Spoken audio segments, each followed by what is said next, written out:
The easiest way to become a millionaire is buy $1 million worth of real estate and have somebody else pay it off. Exactly. On one single family home that we turned into a short-term rental, it brings in over about $250,000. Yeah. That particular property made about $1 million a year. What do we say to people that are looking to enter the market and they're wanting to get started? Let these turnkey properties build your future wealth for you. 10 to 12 years, you're going to be rich. Yeah. Real estate is the single best wealth building vehicle of all time. I was diagnosed with melanoma and they thought it had spread to my liver. I got a diagnosis of 6 months to live. Whoa. We had a 7-year-old daughter, a 3-year-old daughter. It rocked our world. That's why it's called real wealth. It's not just about wealth. It's not just that. We define real wealth as having the money and the freedom to live life on your own terms. Well, I'm an entrepreneur. I'm going to do what I want, when I want, with who I want, all the time. Yeah. And then so you leave that and all of a sudden you're working 24/7. Yeah. I haven't seen anybody else do this, and I've done it for 4 years now. Is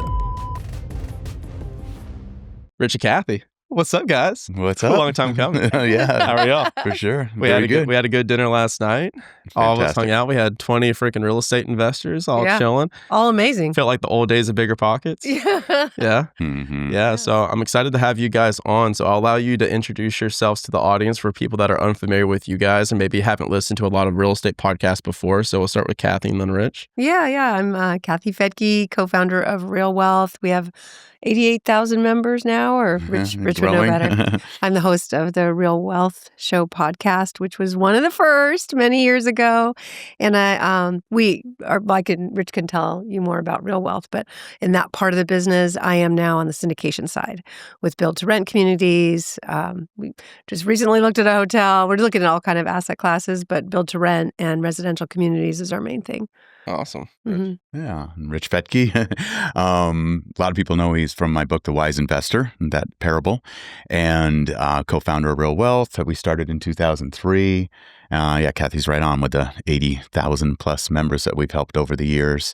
And, way back when, we kind of put that stake in the ground of we're the anti-guru. So in the early days, we wanted to become that. It's like not charging for education, not selling the big back of the room courses and all that stuff. So that's what we've done ever since. And we basically help people get into turnkey rental properties around the country in emerging markets. And I think we're closing in on 8,000 properties that we've helped investors acquire and about 1.3 billion in assets now. Crazy. And then what do you guys have in your personal portfolio today? Mostly single family. Yeah, single family and duplexes, 1 and 2 units in the different markets. And when we invest through the same property teams that we help our members invest with. We've kind of been into a little bit more luxury lately, luxury Airbnb and properties we can use because we discovered, when we started, we were helping people buy in the Midwest, which is great place to start, great cash flow. Yeah. But then we're like, well, we don't really go there that much. And some of the properties we'd never even seen, but we wanted to, at this stage in our life, be able to use the assets. So we've got short-term rentals in Park City where we could go use them ourselves and have great memories. And it actually spits out a lot of cash flow. Yeah. Yeah. I think we've built more wealth through our higher end properties over time, obviously, and appreciating markets. But it's, building a portfolio of the ones that cash flow somewhat, and they used to cash flow a lot, or the ones that we have on good interest rates. And that was our And then first are you move. guys using the STR tax loophole? With the tax credits? Oh, yeah. Yeah, so tell people about that because a lot of people don't realize that Yeah. they can wipe out a bunch of taxes through purchasing, especially a luxury short-term Well, rental. especially this year because those benefits might come back, and they probably will. Right now, it's not as lucrative, but you just did it, so maybe you want to explain. Yeah, we just did accelerated depreciation on one of our STRs, and it wiped out all our taxes from last year, which was great. We were going to have to pay a big tax bill. And $150,000 deduction or something. Yeah, it was massive. So we're at 168. Yeah, exactly. From one short-term rental. Yeah, from one. Okay, so describe to people that may be unfamiliar, what is this rule, what is this exemption, and how are they able to do this? Well, it was from the Jobs Act of 2017 that Trump put into place, and it was set up where it's 100% bonus depreciation. So you could take that, basically if you took your property and you turned it upside down and shook it, and all the things that are, not attached to it, that, the improvements you've made, the furniture and all that, you get to write all of that off. So the first year it came out, it was 100%, then it was 80%. Exactly. I think it's back to 100% now as we were. Not yet. Not yet. That's what it looks like. That's definitely looks like that's going to be going through. Because this year it's like 40%. It's not great. Yeah. It's not as good, but it probably will be. Yeah. That's the big, beautiful bill. That's the one thing that, there's a lot of, pushback. Well, there's a lot of pushback against it, but that's one of the things that has not been pushed back on. So it looks like we're going to get back to 100% bonus depreciation, which is a big, beautiful thing. And that's an important thing for people to think about, because as soon as those tax credits come back, the housing market or real estate in general, businesses, everything where you get that 100% depreciation or depreciation in 1 year. And speak to your accountant, because we could be saying all of this wrong. Yeah. So don't take any of this as tax advice. But once people see that they can get that kind of deduction, it's going to be nuts. People are going to be diving in again. Yeah, I think it's funny because people don't think about taxes. They think it's like a rich people thing. Mm-hmm. But literally, if you just think about the tax code as instead of a list of what not to do, it's literally like 99% of the list of things to do. And then 1% is maybe like a couple pages or, hey, don't do this. And so the tax code was written for people. So when people are not paying taxes, it's not because for the most part that they're evading them. Like everyone like screams at investors. We're like, no. We are literally doing what the U.S. government told us. Yeah, that's why taxes. Yes, that's why the tax code exists. It's an incentive program for behaviors. I love everything that we just said about all of this. I'm curious because a lot of the time when we talk on the show about somebody that's entering the real estate market and they're wanting to buy a single family house in today's market, and I say, don't. Like, I don't think you should. I think you should go just the commercial route, like right out the gate. And you guys have really stuck by single family, for decades now. So I'm curious because there's a million ways to make $1 million. There's no right way. It's only the right way for me or for you or for anybody else. Personal finance is personal. So I'm curious about like what you guys say to defend against, why haven't you guys bought hundreds and hundreds of units at one time now? Because you have the network to, but you chose to continue doing single family. Well, where are you going to start? How are you going to get a commercial loan when you have no experience? How are you going to get investors to believe in you when you have no experience? You got to start somewhere. And even though we are experienced, and we do syndicate and we do own all the big stuff, but we target busy professionals who love their career. They're doctors, they're professional football players, they're people in the industry, and we're in LA. A lot of people in tech. That's how we started, was in San Francisco Bay Area. A lot of tech executives or high paid earners. They make a ton of money. They're not looking for cash flow. They're looking for a way out someday. And they want to know that, just like my daughter, they haven't spent all their money and then 20 years later have nothing. So we have shown them how if they buy a house a year or more, if they can, to me, the benefits of being able to invest on your own, and a lot of times when you're buying something bigger, you're not. You're bringing in other investors and you're splitting the profits. But on a single family, you can do it yourself. And if you hold it long enough, you know all the things that are so great about it. You've got massive appreciation if you buy in the right neighborhoods where there's job growth, where there's population growth. Somebody else is paying off your debt for you. It's so easy to manage, especially if it's new. That's why we do turnkey, and a lot of it is new, and that's a great opportunity today. And the government gives you tax breaks for it.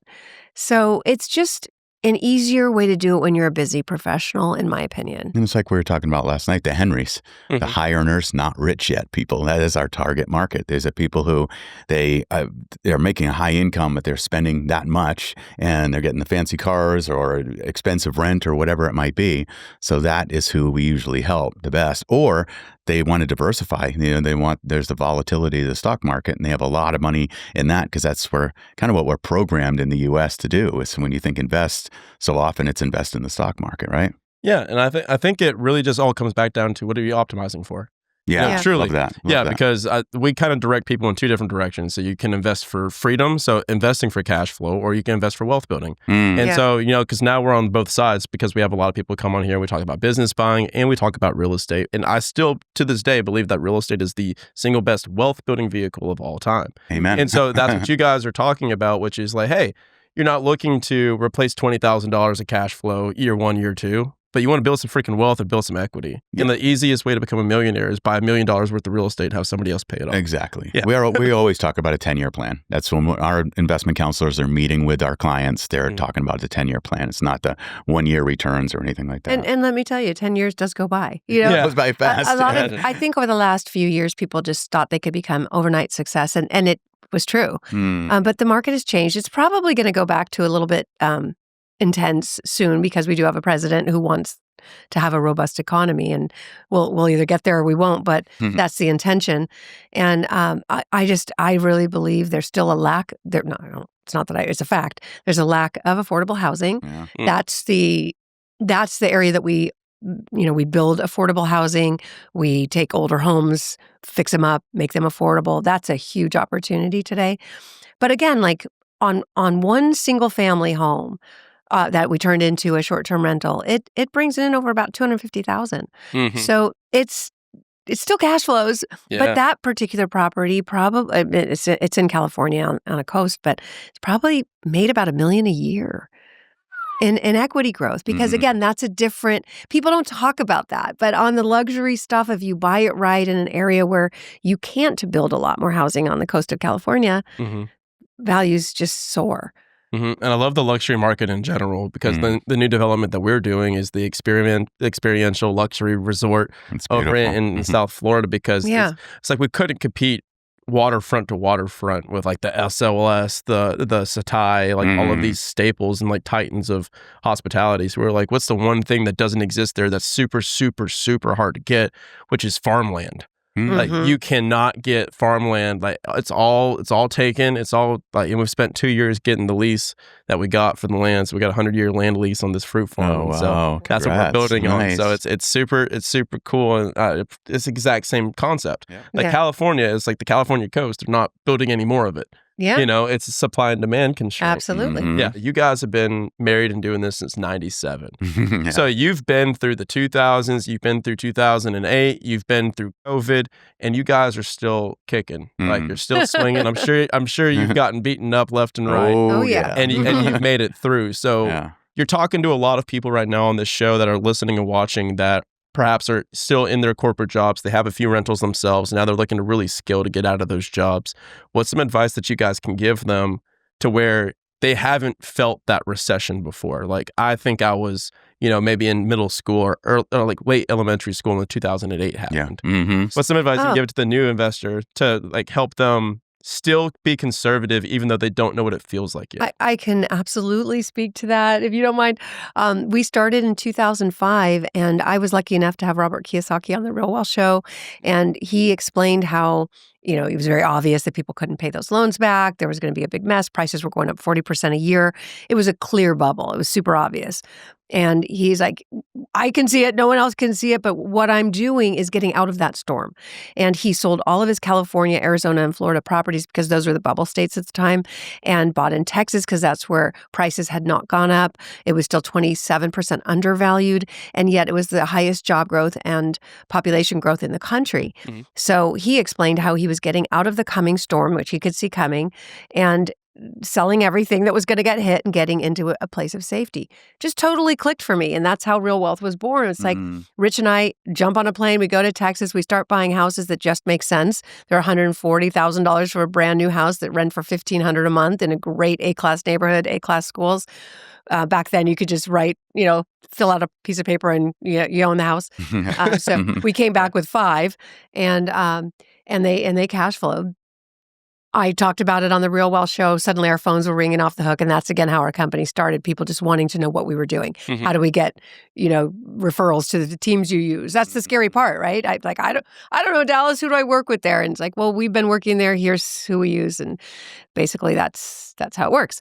The people who sold their California properties at the peak and then bought, like one woman, she had 3 $400,000 properties in Stockton, C-class, awful properties, just a pain, always breaking down, terrible tenants.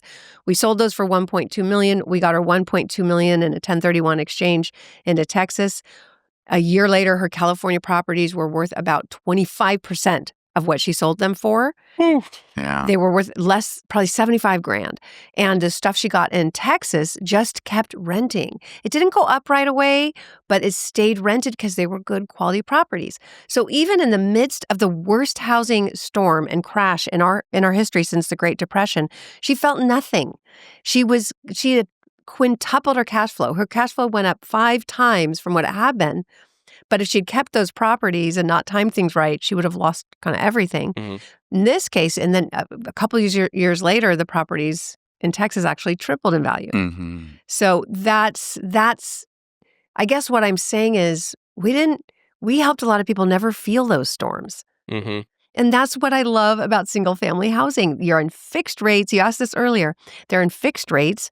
People still like to live indoors, you know? So during this housing crash, even with values going down, rents stayed up. And especially if you were in an area with strong job growth and population growth. Mm-hmm. Awesome. Yeah. I mean, that makes a lot of sense, especially doing that. So it's funny because I'm a certified single family hater. Like I hate single family. Okay. Like if you told me to buy a single family house, I would never buy one again unless I was forced to, like unless it was like my primary residence. And what's your reason for that? Just curious. For me, so like, and that's why I like having these conversations because I think all of them are a good path. It's just people need to figure out like what's the path for them. Yeah. So like for me, and I'm curious about y'all's perspective on this one. The person I normally am speaking to is like when I was doing it, I actually was doing great cash flow for my single family as well. So I was buying a house a year, exactly what you guys were doing. Yeah. I was doing co-living. So I'd live in the basement and I'd rent out the top and I'd rent out the top as a 3-2. I'd buy 5-bed, 4-bath houses. Mm-hmm. The top would be like a 3-2 normal traditional rental. And then the downstairs I'd rent by the room.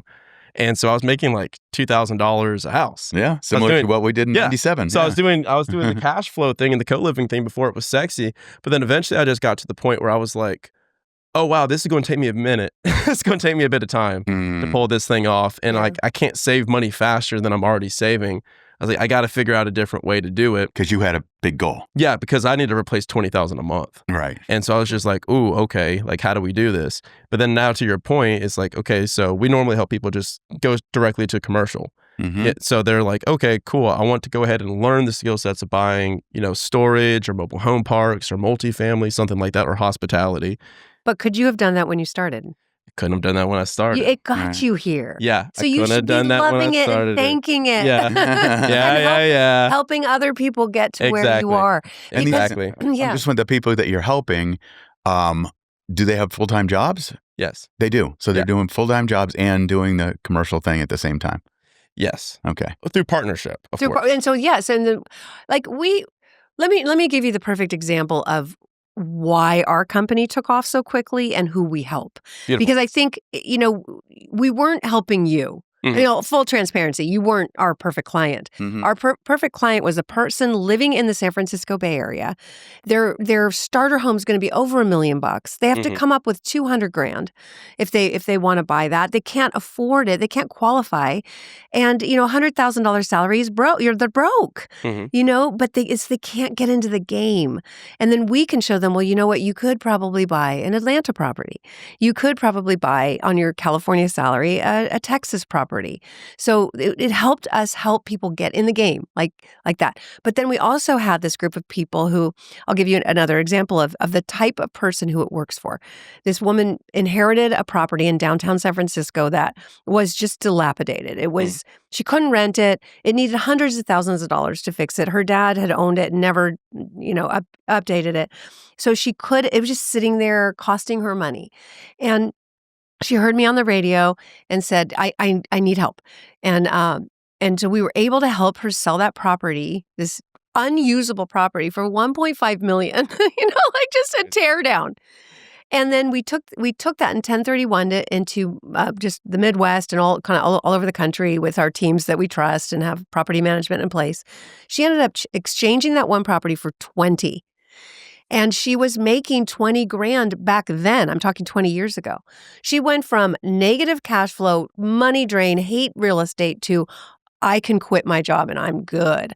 I have $20,000 a month. That would be $40,000 to $50,000 a month today. Today's dollars. Yeah. Mm-hmm. So it's not, again, what we do isn't for everyone, but it's for a lot of people who are used to having all their money in one area that's prone to earthquakes with no earthquake insurance. And just if it's vacant, you're 100% out, where now she has 20 properties. So it's kind of like a multi, but they're diversified. They're in different parts of the country where if one area maybe has some issues with the economy, the other area is gonna pull them through. Yeah. And the reason I'm pushing on this, by the way, for people watching and listening, is like, I freaking love y'all. And I love y'all strategy. But I was on a podcast the other day and they were pushing against me about buying businesses. And I was like, let's go toe to toe, dude. Like, yeah, come on. And like, he's like, yeah, for a second there, I was just going to agree with you. He's like, but then I was like, nah, let's go to it. Yeah. And it was a fun podcast because we were able to do it. So one more point on this, and then I'll move past it because I want to figure out how you guys have navigated your relationship, your marriage, and like, wow, you've built this business over freaking decades and all these economic recessions and all of the booms and the busts. I just got one quick point just on this.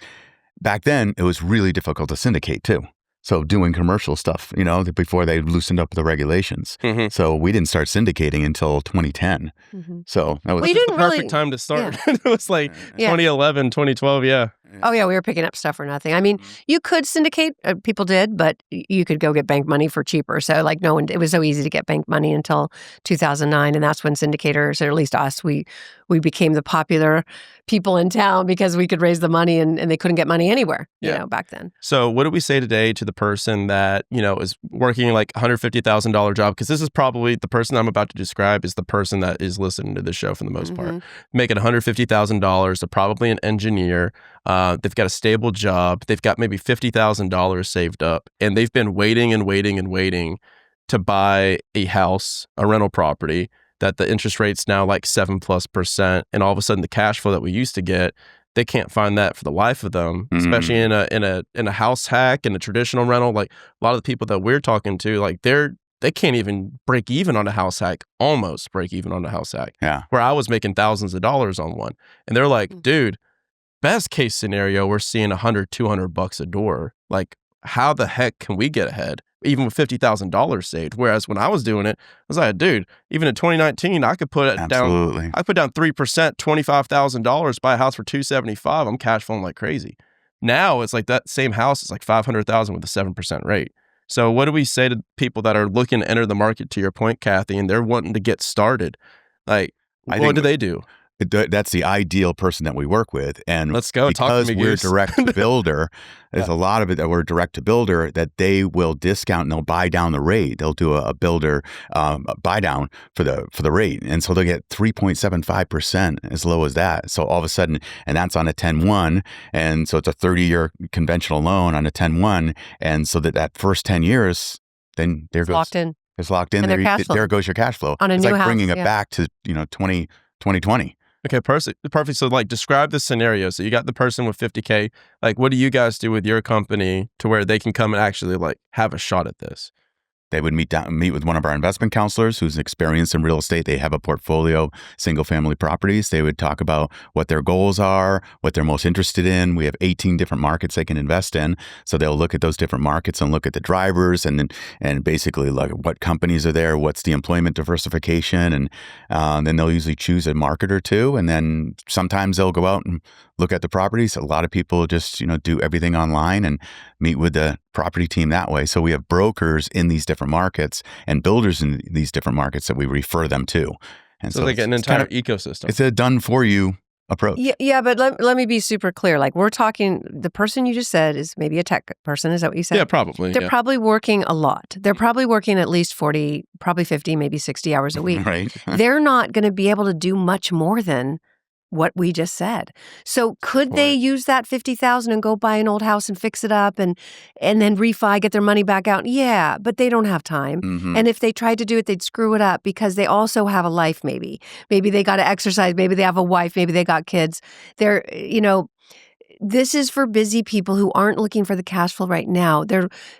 This is kind of our opinion is that when you're young, you have the energy, you have the drive, build your career, make your cash flow from your career, and let these turnkey properties build your future wealth for you.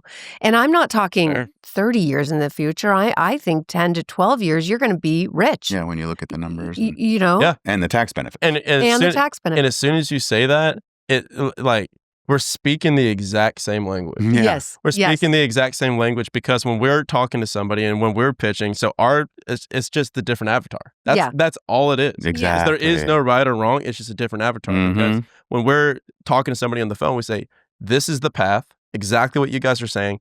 And I say, it'll take you 10 years. Yeah. If you do 10 years, if you want to invest maybe an hour a week, you can pull this off. I promise you. If you want to do it in 2, we got to change something up. Yes. Yeah. And so our people are like, what do I need to do to get out of my job yesterday? Oh, right. If it's I'm that, like, that's a whole different cool. story. And that's where a lot like of Michael Elefante, shout out to him as well. Like they do wonderful work with their short-term rentals. They do a lot of the luxury short-term rentals. Yeah. I like that market too. Yeah. Oh, it has been. It's definitely changing. And yeah, you have to be unique now. You do. Yeah, right. Exactly. Yeah. Yep. And like we allow with pets. a unique property and a unique place. Yeah. Exactly. So as an entrepreneurial couple, how have you guys navigated this path from in the very beginning where you guys were both like talking to each other about, hey, I think this real estate investing thing is a path, a strategy, like investing in general is a path. And then talk to us about how you guys, when you started getting some traction behind your business, like how were the roles, how was the responsibilities, like what was the give and take in y'all's relationship to make sure that you guys were able to make it through like business and entrepreneurship and like 3 economic crashes. What's some advice you can give to these? Because the people listening right now, they're like, right now it's a little scary. We're trying to get started.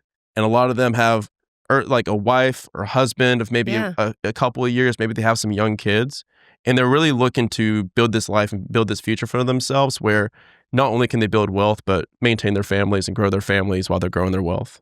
Yeah. Have you read Rocket Fuel? Yeah. Gino Wickman. So that like clarified it for us. We didn't know what we were doing, but that like put it into a context of, it's like find your unique abilities. That'd be the first thing. And it's like, my unique ability is more like setting up systems and structures and leading a team. And Kathy's like she's the visionary, she's the deal maker. She's the connector, the network. She's the syndicator. Yeah. She's the syndicator. Exactly. Right. So, the short answer to that is we just found what our unique strengths are. It took us a decade it took a long time. Yeah. And we would be up against it. At one point, we were co-CEOs of the company, which was, created a lot of conflicts. Yeah. And so we finally just found our stride about like, what is it that I do well? And what do I love doing? What does she do well? What does she love doing? And we don't step on each other's toes. We wrote about it in our book, Scaling Smart, where as a visionary, we're the entrepreneur. The one that's got, just ideas every day. 24/7. All the time. Yeah. And so when you have a team, they're kind of busy with yesterday's idea. And then you've got a new idea and they're like, and they can't keep up and you will crash. So and they would, they're working overtime, they're getting stressed out. Rich could come in with the systems and basically train me how to fit into the company systems. And then like, if I have this wonderful new idea, well, then we need a new team for it. Don't use the team you already maxed out. So it's a brand new business plan with a brand new team, and therefore a completely new, what we call, a BOA. Yeah. Yeah. Rich came up with the BOA because... What's the BOA? It's the Business Opportunity Analyzer. So when you have talk to me, Goose. What is this? What's the BOA? Yeah, so it's where you got, Kathy, you have so many great ideas, sometimes like 20 a week, and so we would take that and you put it into the BOA, and it's like basically it's a set of 13 questions that take you through. Is like, okay, what's the idea? And if this goes well, how profitable will it be? If it doesn't go well, how much is this going to cost us? And what's the loss? What team's going to handle this? Who's going to own it? So kind of going to go through all these different questions. And by the time you get to the end, it's like once it makes it through the constriction of the BOA, then it's like you look at, does this idea survive? And it's probably maybe 10% of the ideas will make it all the way through it and get to the end being like, yeah, let's implement this. Let's put a team in place, or let's have this team own it and this person own it, and let's make the investment to make it happen. But so often you'll get to one of those questions and be like, oh, this is where it fails, and this is where it's going to distract us. It's going to take us away.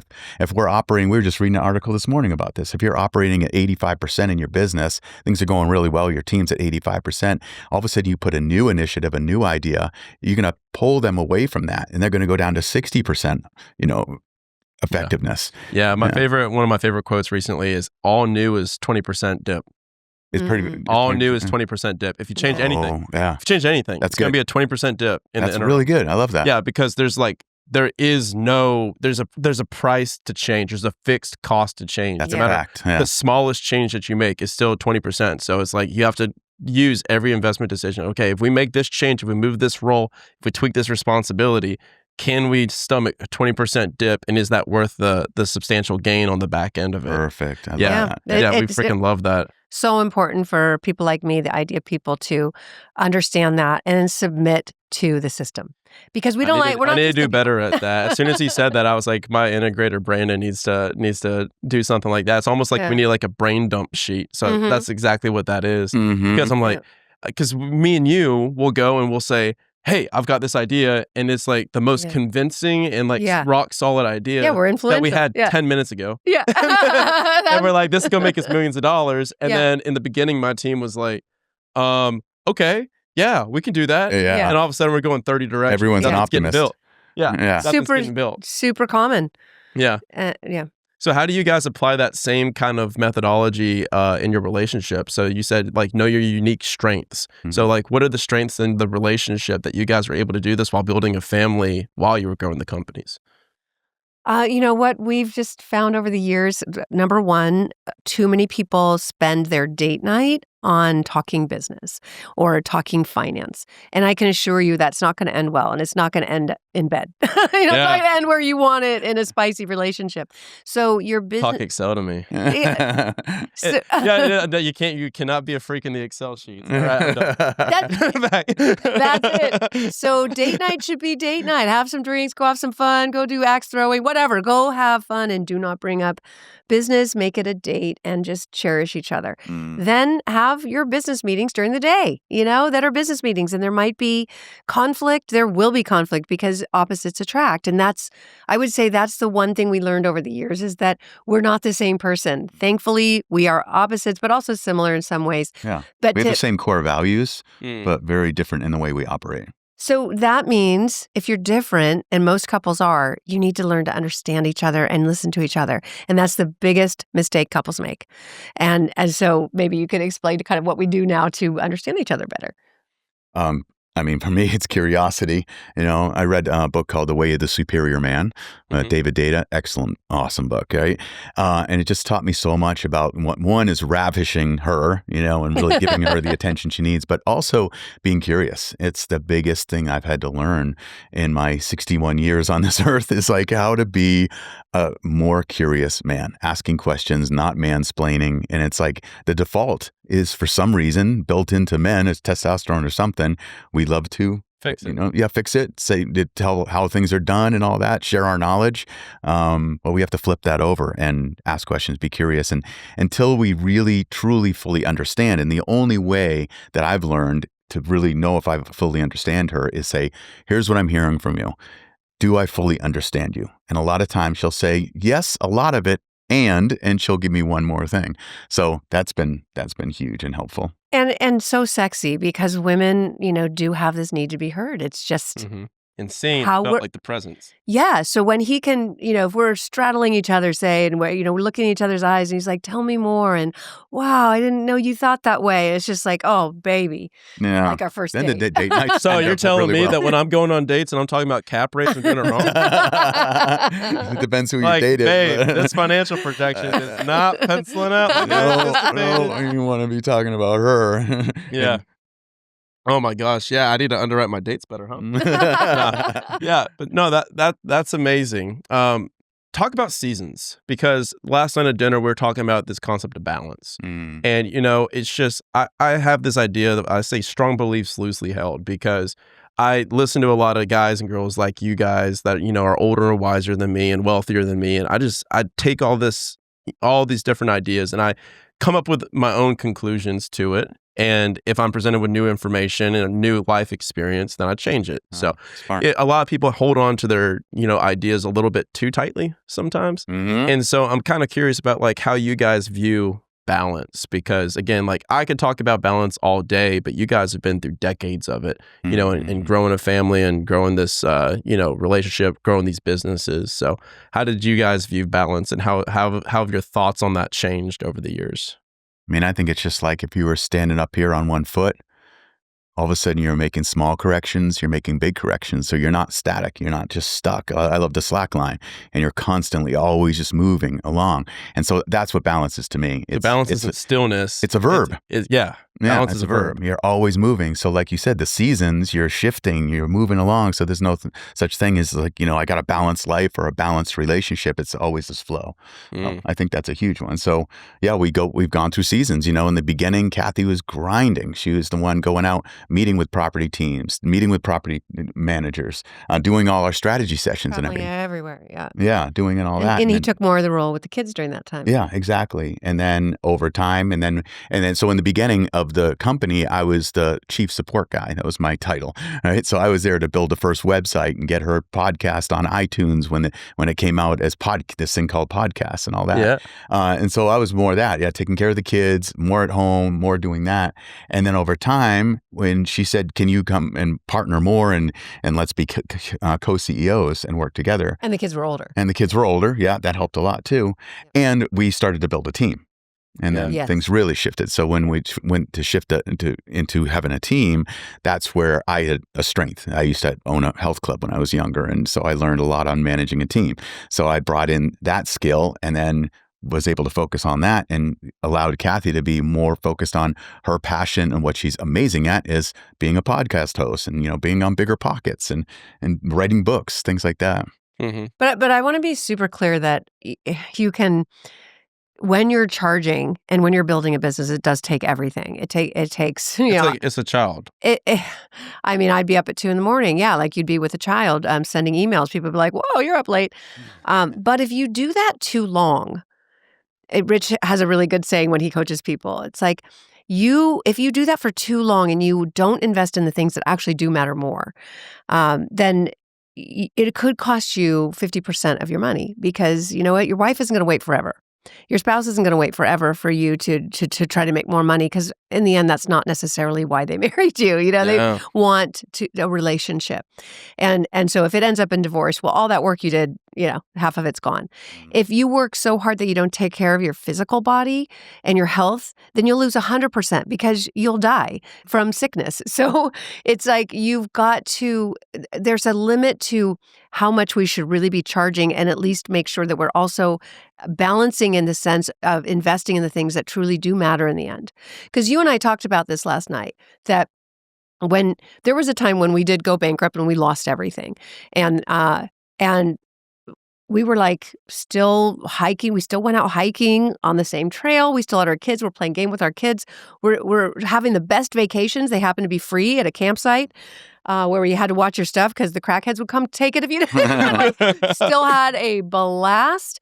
So, the most important thing is to make sure you're super clear about what matters most and be investing in those things. Because if you charge too long and put 100% in your career, well, we've seen it. We've Don't seen love it. something Being at that's our not age, gonna love we've you seen back. it. Yeah, exactly. We've seen it, right? Yeah, over and over. We've seen too many divorces and too many people dying of heart attacks, aneurysm, all these things. It's like if you don't take care of your health, or if you don't take care of what you love. Yeah. So best life advice I ever got was like the juggling act. Have you heard of that? Yeah, so he's got it's from Keller. So you've got the rubber balls and glass balls. So life is like this giant juggling act, and the balls all different represent different areas of your life. So it's like family, faith, relationships, money, finance, all these different things, health, and you're balancing and juggling all these balls. And most of them are made of rubber, but a few of them are made of glass. And so you're worried about dropping all these balls 24/7, and so that's what you're so stressed about. But the majority of balls, if you drop them, they're gonna bounce back. It's made of rubber. So like wealth, your job, your work, a lot of the finances, stuff like that. But then like the relationships, your faith, your integrity, those balls, if you drop them, like even best case scenario, they're going to be fractured. I love that. Or they're going to shatter. Mhm. So, that's from Gary Keller. So I was just like, dude, that was great. He's freaking awesome. He's a wise man. So sometimes I have to remind myself when I'm getting like really worked up about something, especially in the business. It's like, one, I'm like, okay, rubber ball. And number two, I'm like, I prayed for this 5 years ago. Yeah. So it's just like, what am I complaining about? And it's kind of funny because people don't understand that until they experience it. And it's just like, now I've experienced getting everything you've ever wanted. Yeah. Like, I just wish everyone could get everything they ever wanted so they can realize that it still's not going to be the thing for them. Yeah. And it's really interesting because it doesn't take much to invest in the things that matter. Like, it just takes attention. It takes attention. Like, and intention. Literally, and you could. There was a time where I remember being at I don't know, we do marriage counseling. We go to personal development courses. Like, you do need help with marriage. Most of us didn't have an example. Almost like marriage is a verb too. That's right. You've got to invest in it. Oh, goodness, I forgot what I was going to say. Anyway. Investing in yourself, investing in personal development. It's all right. All good, yeah. Investing in memory. Investing in memory. Maybe that's next. It's all good. So if you were to give advice to anybody that's, even in my shoes, a 30-year-old investor, that somebody that's, probably, I would say I'm at the intermediate stage and it's now time for me to start making some big swings. What would you give to that person? Because that's a lot of the audience listening to is probably between 27 to, 40. Now's still the time to grind. Yeah, I would say that. So I think there's nothing wrong with that. Grinding, making it happen. Your whole focus is on success, right? And then it slowly shifts over time to significance, the impact you have on your relationship and your kids, and then now for us, our grandkids. Mm-hmm. So I think that's the big thing. Is like, don't be afraid to grind, but also don't forget to take care of those things that matter. Even when we talked about consistency, it's like exercising and eating healthy and everything. So many people we see blow that off when they're in the grind. They're like, I'll start working out later, and we just saw someone at the conference who's gained probably 40-50 pounds, doing great, like has really taken off and their business is doing well, but we're like, whoa, you forgot yourself. And I remember what I was going to say. Oh, good, do it. I was going to say, it doesn't take a lot. Like Ryan Kennedy spoke yesterday and he's like, you can get a great workout in 15 minutes. You've got 15 minutes for yourself. With a relationship, we would sometimes kind of go a week where somebody was like, when's the last time you looked Rich in the eye? I'm like, I don't know. We pass by each other, So even just 5 minutes of looking each other in the eye and saying, I love you, and like, how's your day? That goes a long way. And with your children, that intense one-on-one time that's really special, again, doesn't have to be all day. It just has to exist. Sometimes it can be 5 minutes. Mm-hmm. Yeah.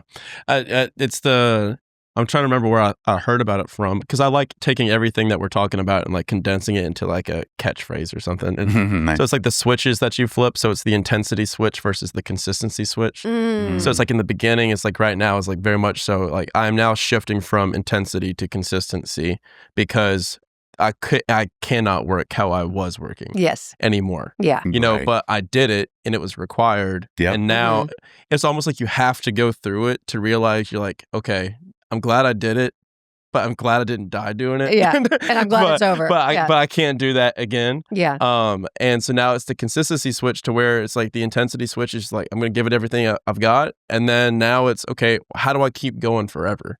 So the big question that I always ask with mine, and I'm curious about you guys because you're hiking, you're surfing, like you're playing, you guys play a lot. So my goal is not how do I eliminate work, but more so how do I make the line between work and play like as blurred as possible. Like that's my goal. Wrote a book on it. Yeah. Yeah. Well, what came up for me right then was, I started coaching and got certified as a coach back in 1996 when people didn't even know what it was. Yeah. And so really early days. And I remember that I hired a coach and was working with this coach, and I was in the grind. I was, working it all, just go, trying to build my coaching practice. And I hired a coach who challenged me I said, I feel like I have no time to go and play and do something fun. And he said, I challenge you to take this Friday off. And I'm like, whoa, I don't know if I can do that. But I accepted the challenge. I said, okay, I'll try that.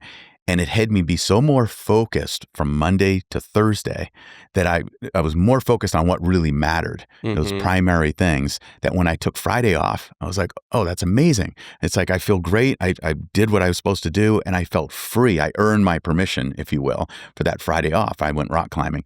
And so he said, how was it? And I said, it was amazing. So I said, I want to keep it going. So ever since, Friday's my day off. I keep that committed. And then I was diagnosed with melanoma, and they thought it had spread to my liver. This is around 2000, but when we started the company, this is in 2003, they had thought it had spread to my liver. I got a diagnosis of 6 months to live. Whoa. We had a 7-year-old daughter, a 3-year-old daughter. It rocked our world. But I remember in that, as I waited for the next test, I had to wait for an ultrasound and a CT scan and then ultimately a PET scan. In that time, time period of almost 3 months, I was saying to myself, I'm so glad that I took time to, away instead of just being in the grind.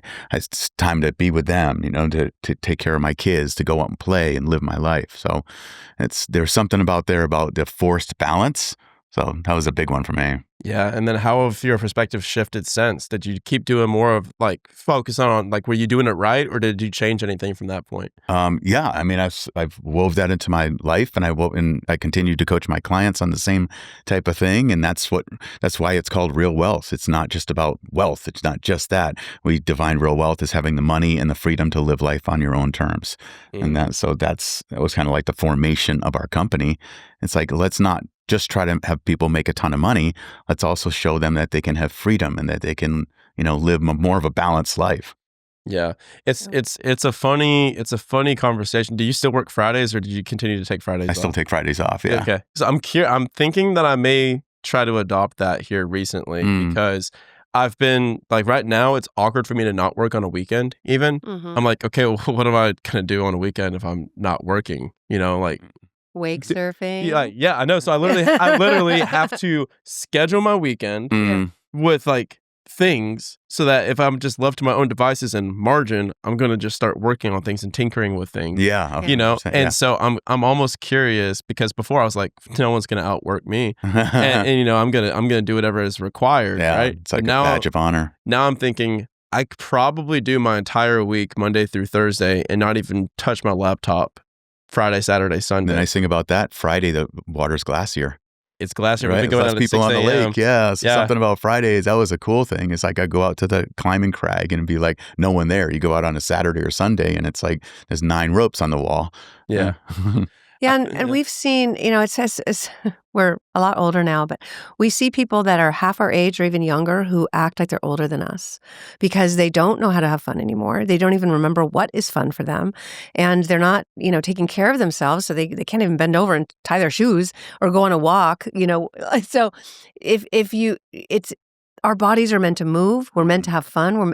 Ultimately, I think most people would like to stay young. And there's only one way to do it. You got to stay young. That was a quote right there. That's a clip right there. We got people half our age acting older than us. Yeah. That is freaking awesome. I see that all the time. Yeah. And really, it got to a point for me recently where it's like everything kind of reverts back to the mean, where in the beginning it's like you work 9 to 5, 40 hours a week, and then you go have fun on the weekends, right? And you're like, well, I'm an entrepreneur. I'm going to do what I want, when I want, with who I want, all the time. Yeah. And then so you leave that, and all of a sudden you're working 24/7. Yeah. And you're like, wait, hold on a second. The reason I did this was to hang out with people and have fun. Yep. But now I feel guilty for hanging out with people and having fun. What happened here? Yes. Super typical. A lot of times it's that inner gremlin. You got this voice in your head that's like cracking the whip, and that's, I think the most important question for that inner gremlin is, what is enough? So you got to sit down and you got to really ponder that question. It's like you got to talk to that little inner gremlin and say, what is enough for me to put in? How many hours a day? How many days a week? To really get clear. So you can say, and you get clear on it, say, okay, enough for me is Monday through Thursday. I work these hours and everything, and maybe whatever it is for you. But you get clear on it, and then you got to commit to that. And then you got to be consistent with that. Yeah. And how much money is enough for me? Because it's addictive. It's Mhm. fun to make money, and then it can kind of overrule everything else. But then at the end of the day, money isn't going to love you back the way people will, and the Mhm. way your body will if you took care of it. So, for example, I turned 60 this year, so I don't see, first of all, hardly any other women out surfing, and nobody's 60. Yeah. But I couldn't start at 60. Mhm. I had to keep doing it. I had to push myself to be like, you know what? I'm just going to go out. I'm going to be cold. I'm going to be miserable. I'm going to get up at 5 a.m. because I don't want to be with everybody else out there. I want to be alone. Yeah. And same with skiing. Like, I just got to go do it, because if Mhm. I stop, like I've seen other people do, you don't start back again. And she's a No. better skier than she's ever been. It's really better cool. surfer than I've ever been. Yeah, absolutely. Yeah. Dude, that's freaking awesome. Yeah, what I do right now is I just go back and forth in seasons. So I have found it really difficult to work hard, play hard in the same kind of week, Mhm. if that makes sense. Sure. Yeah. So what I do is I do what's called earn your summer, I which love is it. like I haven't seen anybody else do this, and I've done it for 4 years now. And so what that is I'll set the reward before I set the goal. Gotcha. Mm. Oh, Crazy. Yeah. That's, It- yeah. That's yeah, it's cool. Crazy reverse goal smart. setting. Yeah. Yeah. So what I do is every single summer, I'm like, money isn't real. Money doesn't exist. I'll stay in a $3,000 a night hotel room. Like, I want to go do my bucket list stuff. So every single year for the summer, I'm like, what's my bucket list? And so last year, I ran with the bulls. I skydived in Dubai. I went and I rode a camel around the pyramids, and that was my summer. And you'll have no regrets. Like, Yeah. if you got a diagnosis of 6 months to live, you'd be like, I lived. I did. Exactly. And so I've done this is my 4th summer now doing this. Like, when we're recording this 1 week from today, I'm going out to do it again. And so what I do is I'm like, okay, cool. Here's my summer. Now, what goals are like super, super hard that I can set to fulfill in that 6 months, 3 months prior? That's cool. I really love And that's that. what I've That's been balance, doing. though, right? Yeah. It's it just is. balance of seasons. Yeah, so it's legitimately seasons. Mhm. So I do earn your summer. So I'm like, okay, cool. We need to hit this amount of revenue. We need to hit this amount of profit. So we doubled our revenue. I'm hiring an entire sales team. We got this freaking hotel deal under contract and live. And I'm like, okay, cool. Now this week is testing me to earn the summer, Mhm. but I'm earning the hell out of it. Yeah. And and then inspiring. next week, then I disappear, and then I'm gone traveling, having fun. Yeah. I love that. But you also look like you take care of yourself.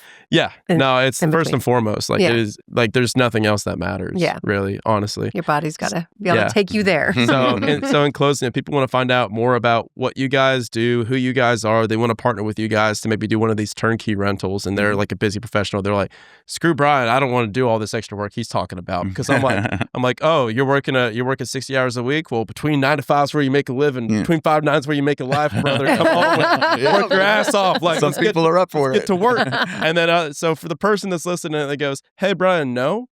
I'm with Rich and Kathy here. Like, yeah, I want to invest in the same. I want to build wealth over 10 years. I want to do it their way. Where can they go? Where can they find you? How can they partner with you in different ways? Our website is the easiest, super simple, Real Wealth, realwealth.com. Yeah. It's a hell of a domain. Yeah. Thanks. And then my podcast is Real Wealth Show, and I wrote a book called Retire Rich with Rentals that sort of sums up what we do and the kind of properties that we look for. Yeah. And on the business side, like we were saying, we wrote a book with BiggerPockets called Scaling Smart, How to Design a Self-Managing Business.